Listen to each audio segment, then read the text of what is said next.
মন্ত্রীর প্রতিশ্রুতি কেবলই ফাঁকা বলি। আগরতলায় ফের আন্দোলনের ডাক প্রাক্তন গেরিলাদের।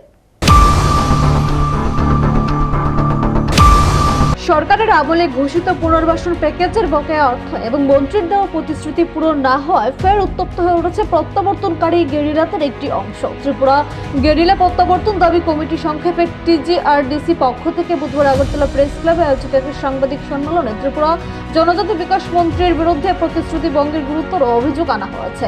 2007 সালে তৎকালীন বামফ্রন্ট সরকার 1998 সালের আগে আত্মসমর্পণকারী বা প্রত্যাবর্তন করা গেরিলাদের জন্য 45 কোটি টাকার একটি বিশেষ পুনর্বাসন প্যাকেজ ঘোষণা করেছিলেন। কিন্তু অভিযোগ, দীর্ঘ সময় অতিবাহিত হলেও সেই প্যাকেজের সম্পূর্ণ সুবিধা এখনো পর্যন্ত পৌঁছায়নি প্রাক্তন গেরিলাদের হাতে। সংগঠনের পক্ষ থেকে জানানো হয়েছে 45 কোটির মধ্যে মাত্র 22 কোটি টাকার প্রকল্প বাস্তবায়িত হয়েছে। অর্থাৎ গত দেড় দশকেরও বেশি সময় ধরে 23 কোটি টাকার একটি বড় অংশ এখনো লাল ফিতের ফাঁসে আটকে রয়েছে। নিজেদের বকেয়া পুনর্বাসন প্রকল্প অবিলম্বে বাস্তবায়িত করার দাবিতে গত 22 ডিসেম্বর অসম আগরতলা জাতীয় সড়ক অবরোধ করে আন্দোলনে নামেন প্রাক্তন গেরিলারা।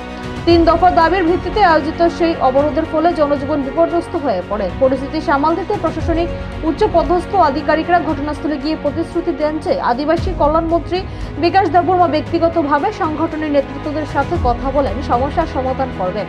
প্রশাসনিক আশ্বাসের ভিত্তিতে 23 ডিসেম্বর নিরুকুমার দেববর্মার নেতৃত্বে 5 জনের একটি প্রতিনিধি দল মহাগরণে মন্ত্রী বিকাশ দেববর্মার চেম্বারে যান। কিন্তু সেখানে গিয়ে তারা জানতে পারেন মন্ত্রী জরুরি প্রয়োজনে বাইরে চলে গেছেন। ট্রাইবাল ওয়েলফেয়ার ডিপার্টমেন্টের ডিরেক্টর বা অধিকর্তাদের এই খবর জানালেও এরপর থেকেও দপ্তরের পক্ষ থেকে সংগঠনের সঙ্গে আর কোনো যোগাযোগ করা হয়নি। সংগঠনের নেতৃত্বদের অভিযোগ, মন্ত্রী কিভাবে প্রকাশ্য প্রশাসনিক প্রতিশ্রুতির পর এমন কঠোর খেলাপ করতে পারেন। সাংবাদিক সম্মেলনে প্রশ্ন তোলা হয় যে সরকারের উচ্চপদস্থ মন্ত্রী যদি এভাবে বঞ্চনা জিয়ে রাখেন তবে সাধারণ মানুষের কাছে কি বার্তা পৌঁছাবে। বুধবারের সাংবাদিক সম্মেলনে TGRDCর নেতৃত্ব সাফ জানিয়ে দিয়েছেন তাদের প্রতি এই অবজ্ঞা ও বঞ্চনা আর মেনে নেওয়া হবে না। মন্ত্রীর এই আচরণকে তারা প্রতারণা হিসেবে অভিহিত করেছেন। বকেয়া 23 কোটি টাকার প্রকল্প দ্রুত কার্যকর করা এবং প্রাক্তন গেরিলাদের দাবি দেওয়া পূরণ না হলে অদূর ভবিষ্যতে রাজ্য জুড়ে বৃহত্তর আন্দোলন ও রাজপথ অবরোধের চূড়ান্ত হুঁশিয়ারি দিয়েছে সংগঠনটি। ত্রিপুরা গেরিলা প্রত্যাবর্তন দাবি কমিটির করা অবস্থানের পর সরকারের পক্ষ থেকে কোনো প্রতিক্রিয়া পাওয়া যায় কিনা সেটাই এখন দেখার বিষয়। হাইওয়ে অবরোধ করার পর ট্রাইবাল মিনিস্টার সাহেবের কথায় SDM সাহেব গিয়ে আমাদের সাথে কথা বলে যে 23 তারিখ 3টার সময় ওনার চেম্বারে মিটিং বসবে।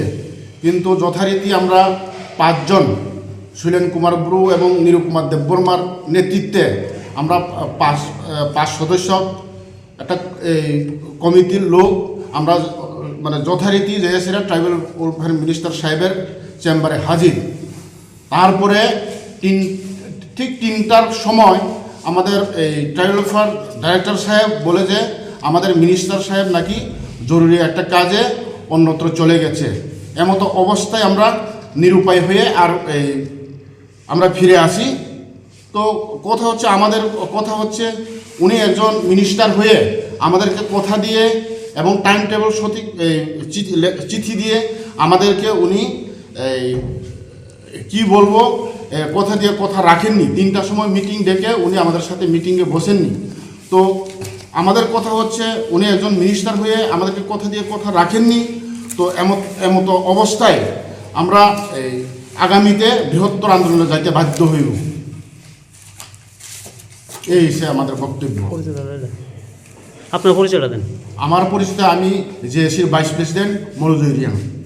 নিজস্ব প্রতিনিধি রিপোর্ট, এশিয়ান টাইমস।